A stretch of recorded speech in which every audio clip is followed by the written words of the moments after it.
अस्सलाम वालेकुम class. Lecture number 5 matric chemistry का आज हमारा चैप्टर नंबर 1 में से केमिकल इक्विलिब्रियम और टॉपिक है इंपॉर्टेंस ऑफ इक्विलिब्रियम कांस्टेंट या एप्लीकेशंस ऑफ इक्विलिब्रियम कांस्टेंट। तो इक्विलिब्रियम कांस्टेंट के बारे में दैट इज केसी हमने लास्ट क्लास के अंदर डिस्कशन की थी लेक्चर नंबर 4 के अंदर हमारे, जिसमें हमने केसी की कैरेक्टरिस्टिक्स पढ़े थे। कैरेक्टरिस्टिक्स पढ़े थे, ठीक है, उसके पॉइंट्स पढ़े थे, कुछ उसके पोस्टुलेट्स पढ़े थे, केसी क्या होता है, ठीक है। तो आज हम बात करेंगे केसी की वैल्यू किस तरह असरअंदाज होती है हमारे रिएक्शन की डायरेक्शन के ऊपर, ठीक है, कि रिएक्शन की डायरेक्शन किस तरह प्रेडिक्ट करती है हमारी केसी की वैल्यू। तो स्टार्ट करते हैं लेक्चर को डायरेक्शन ऑफ रिएक्शन से। डायरेक्शन ऑफ रिएक्शन को पढ़ने से पहले इसके अंदर हमें एक चीज समझनी होगी कि डायरेक्शन ऑफ रिएक्शन के लिए एक लफ्ज इस्तेमाल होता है quotient reaction, that is QC. तो केसी की तरह क्यूसी भी एक कांस्टेंट है, केसी की तरह क्यूसी का भी एक फार्मूला है। Direction of reaction that is quotient reaction. अगर आपने न्यूमेरिकल को सॉल्व किया और क्यूसी की वैल्यू ज्यादा हो गई केसी की वैल्यू से, जिस तरह मैंने मेंशन की केस नंबर 1, ठीक है, ये हमारा केस 1 है या कंडीशन नंबर 1 है। तो केस नंबर 1 में क्या हो गया, क्यूसी की वैल्यू केसी की वैल्यू से ज्यादा हो गई। तो क्या कहेंगे हम इसको अब कि reaction will move in backward direction to achieve equilibrium. अब रिएक्शन आपका बैकवर्ड डायरेक्शन में आएगा। आप जानते हैं कि रिएक्शन हमारे पास रिवर्सिबल रिएक्शंस के बारे में हम पढ़ते हैं केमिकल इक्विलिब्रियम में। तो दो साइड्स होती हैं, एक आपके पास जो है फॉरवर्ड रिएक्शन होता है, एक बैकवर्ड रिएक्शन होता है, ठीक है। तो अगर क्यूसी की वैल्यू ज्यादा हो जाती है तो reaction will move in backward direction, मतलब रिएक्शन क्या करेगा, आपकी प्रोडक्ट्स जो हैं वो वापस रिएक्टेंट में चेंज होगी। इसका मतलब क्या होगा, इसका मतलब ये होगा कि reactant is less than product, कि प्रोडक्ट की जो कंसंट्रेशन है वो रिएक्टेंट की कंसंट्रेशन से ज्यादा है, ठीक है।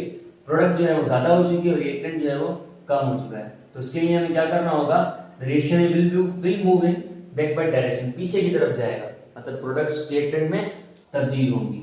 अच्छा, केस नंबर 2 आपने न्यूमेरिकल सॉल्व किया, ठीक है, और उस न्यूमेरिकल के अंदर केसी की वैल्यू जो है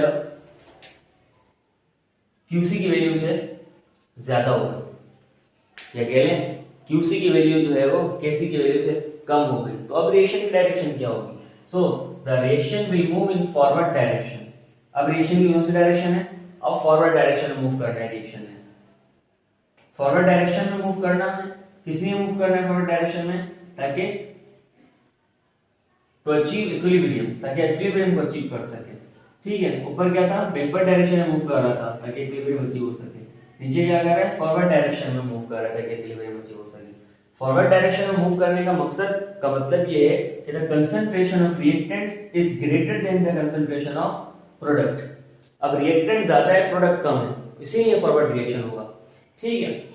तीसरी कंडीशन जो हमारे पास है केस नंबर 3, तो क्यूसी जो है बराबर हो जाए केसी के।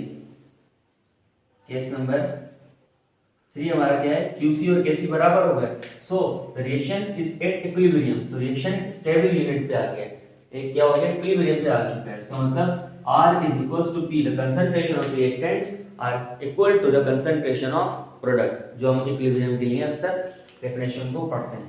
तो ये था direction of reaction, that is QC, ठीक है। अब क्यूसी की वैल्यू को किस तरह फाइंड किया जाएगा, तो क्यूसी की वैल्यू को फाइंड किया जाएगा इस फार्मूले के तहत। मैं इसको थोड़ा मेंशन कर देता हूं। क्यूसी का फार्मूला आपके पास जो है वो QC is equals to concentration bracket product upon concentration bracket reactant, ठीक है। ये बिल्कुल सेम है आपके KC के फार्मूले की तरह, ठीक हो गया। QC की वैल्यू इस फार्मूले से फाइंड करेंगे, ठीक है। फिर जो KC की जो वैल्यू आपको गिवन होगी, ठीक है, QC की वैल्यू आपने QC की वैल्यू क्वोशिएंट रिएक्शन की वैल्यू आपने फाइंड कर ली इस फार्मूले से, ठीक है। फिर क्या करेंगे, जो KC की वैल्यू इक्विलिब्रियम कांस्टेंट की वैल्यू जो आपको गिवन होगी उससे उसको मिलाएंगे। अब बात करेंगे एक्सटेंट ऑफ रिएक्शन, ठीक है। एक्सटेंट ऑफ रिएक्शन के अंदर जो है क्या होगा, जो कि हमारे पास यहाँ पर केस नंबर 1 मौजूद है, ये हमारा केस नंबर 1 है एक्सटेंट ऑफ रिएक्शन के लिए। वैल्यू ऑफ केसी लार्ज, अगर केसी की वैल्यू जो है वो ज्यादा हो जाए, इसे आप कह लें ग्रेटर देन 1 हो जाए, तो रिएक्शन फॉरवर्ड रिएक्शन होगा, ठीक है। Forward reaction will happen. अगर केसी की वैल्यू 1 से ज्यादा है तो फॉरवर्ड रिएक्शन विल हैपन। मतलब इसका क्या होगा, the concentration of reactant is greater than the concentration of product. Case number 2,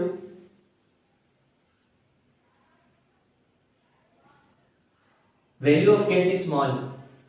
अगर वैल्यू ऑफ केसी जो है वो स्मॉल हो जाए या वेरी स्मॉल हो जाए, ठीक है, तो क्या होगा, तो the backward reaction will happen, तो बैकवर्ड रिएक्शन होगा, ठीक है। इसका मतलब क्या, the concentration of reactant is less than the concentration of product. अब प्रोडक्ट की कंसंट्रेशन ज्यादा है और रिएक्टेंट की कंसंट्रेशन कम है, तो रिएक्शन कौन सा होगा बच्चों, बैकवर्ड होगा, ठीक है।